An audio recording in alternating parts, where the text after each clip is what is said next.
Right, Marcus, it's time to challenge you. A series of quotes from people who've played, in the most part, a big part in your life. Maybe some surprises.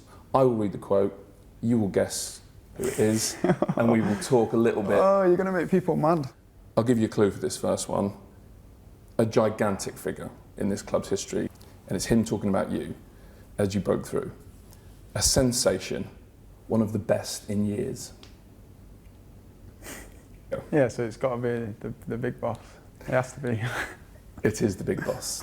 When did you first come across him?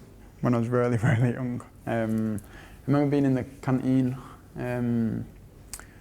probably about, I'd say maximum 9 years old. And yeah, it was just, he just come and said hello, and we were just eating our breakfast, and he was saying morning to the first team players. There must have been a little bit of trembling. I wasn't nervous, I was just, excited, and that is the feeling that we got anyway, being in and around the first team, maybe passing them in the corridors and just small stuff like that. It builds your excitement and your hunger really, and it's like a reminder, like that's where you want to get to. Yeah, I feel like that's why a lot of players have come through during his reign as manager, and even now. Okay, ready for number 2? Yeah. Okay, we used to play a game. You'd throw a ball onto the roof, and when it bounced down, you had to control it. Yeah, it's him. When you say him? Yeah, it's my brother Dwayne. It could have been both my brothers, so I was getting a bit confused. But And given that he's over there, ready to check your answer, who was best at this game? I was the best. He was second. I noticed there's no eye contact going on here. I can make eye contact, but he knows. He knows. I think he was second best. My other brother was a right back though. Yeah, okay. So he's an old school right back as well, like Gary Neville, smash it long, kind of. Long throw. Right. And just big so crosses. Attributes long throw. Yeah. That's it. Yeah. Clumsy tackling. He's a traditional English right back. We're just a competitive family, so no matter what we done, even if it wasn't football. I remember racing both of them when I was 7 or 8 years old, and genuinely believing that I could win. So it's just a competitive instinct that all of us have had forever really, and it's kind of gone away now, but deep down for them it's not gone away. They're just upset because they can't beat me anymore. What is it like having like a real big brother? My eldest brother is, I think, 9, 10 years older than me, and he's all forever trying to kind of look after me. Yeah. A little bit bossy, if I'm honest. Is it similar with Dwayne? See, it's different because we liked doing the same stuff. So, like if he was going football with his mates, I would probably just go anyway. If I couldn't get involved, then I'd get involved. And obviously we've got Dane that's bang in the middle of us, and he was the same growing up. So there's sort of like this bridge. So for me, as soon as Dane was allowed to go, I'm just jumping on the bandwagon, so I'm going. And yeah, it's something that just carries on. It's a similar thing now with my nephews, one's 18, one's 14, 15. Their upbringing's a lot different to ours. Watching them do it is interesting because it's a massive adaptation for them. And does it mean a lot to you to be able to give them the kind of life that they've maybe got? Yeah, 100%. That's what motivates me, and what pushes me through difficult moments and difficult patches. It's still kind of funny to me and to them at times, because it's all a bit posh for them from compared to what they're used to doing. So, but I've always said adaptation is one of the biggest skills in life, never mind sport. So it's something that they have to get used to, and they have to dive into. There were a few years where he struggled.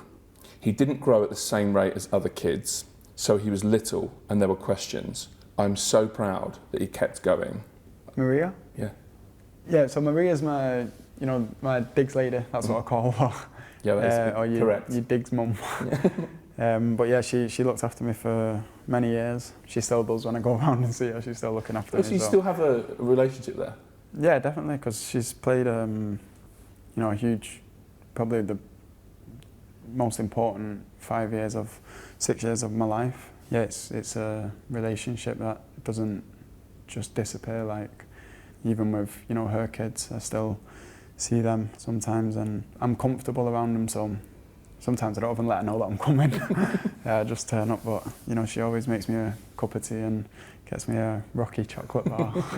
So yeah, Maria's a great person that come into my life, and yeah, I'm very thankful for it. Okay, this is an interesting one. This is someone you know very, very well, saying this. When I was younger, Tim Howard used to be one of my favourite players. I remember just watching him. And it's not me. It is you. Why are you putting trick questions in there? Some people don't know this as well, but my first year at Fletcher Moss, I played in that. Then my second year, the year that I got scouted for United, I played outfield just because my team was always winning and I was getting bored. But like, I don't know, in my family we've always appreciated a good keeper. And then I had phases when I was a kid where I just like going in that. Any good? Yeah, I'm a good shot stopper. Not too good at the other stuff, but if someone wants to take shots at me, I can save a few. I'd like to think for a modern goalkeeper, you'd be half decent with your feet. Yeah, but I'm more old-fashioned. I'd take no risk at the back. I like that. Just get it away from the goal. Does David know that you're playing?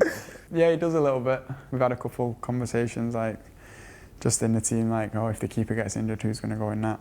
You know, and I remember a couple of years ago, everyone was like, oh, just the biggest person should go in that, and I'm not having it. I was like, no way. Like, I trust myself more than I trust you to go in that, so yeah, I think I'm definitely up there to get put in the sticks. So this is from that crazy week in 2016. First, I think that the media have to leave him in peace. When you're in front of his house and that kind of stuff, I don't think that's beneficial for a boy of 18. Give him the time to be an 18-year-old. Okay, so it's the manager, Gaal. Yeah. Do you know, it was unbelievable with me. You know, when you're in the reserves and then you come up to the first team, sometimes you're just a number. But you never felt like that under Van Gaal. And yeah, whatever time you was with him, he wanted to improve you as much as he could. So yeah, his method of training was beneficial for me, and he's a great person as well. Massive character, wasn't he? Yeah, massive. So I always remember Thursdays because I used to get fined every Thursday, and it was completely out of my control. But this is the type of person that Van Gaal was. So he used to tell me I have to finish my college work. Like, it's non-negotiable. But I also can't be late for training. It's non-negotiable. I had 12 minutes to get here from college. When he says something to you, he means it. And it's as simple as that. He probably didn't know the two things was contradicting until the fourth time he fined me. But yeah, he was a great person, and it was fun to play under him. I've got to do this one. When you look at the history of big social change, it's usually young people who initiate this because they do not take for granted that things have to be as they always were. They can imagine something different. A lot of young people I meet, including Marcus, they are ahead of where I was. That is Barack Obama. Isn't it amazing just to say that out loud? We was on a Zoom call. We was just chatting for ages, and throughout the conversation, he's just so humble. Like, he knows exactly where he came from. It's probably why we were speaking for so long, because I'm the same. Especially from his childhood, we had some shared experiences. Yeah, it was good to just kind of compare. You know, obviously he grew up in America, so to compare the two situations and share some funny stories and some not so funny stories. But yeah, it was a great conversation to have. And I don't want to talk like no kids go hungry anymore and it's all done and everything like that, but how do you reflect on that period in your life? I think a lot of times people tend to think that when the noise stops, the work stops, but that's a myth. Sometimes, you know, when you're silent, the most work can get done.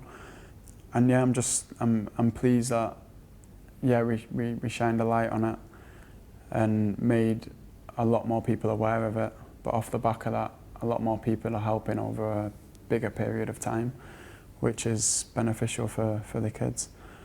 So yeah, hopefully that can, you know, continue. And you know, we can only hope that situations get better and continuously improve. So yeah, I'm praying that happens for the kids and and the families, because I think it'll help the next generation massively. From the first moment, I recognised his potential. I believe when Marcus's positioning is on the back of the defending line, there's almost no better player in the world. There is Mbappe in this moment, a type like him, but when he's getting in this position, he's great. Yeah, that's the current boss. It is. Ten Hag. When it comes to game day, if he has 2 minutes to say something to you, it's going to be about the goals and being a constant threat. And he just always says to me, you've got 95 minutes, all you need is one chance, and you have to take that one chance.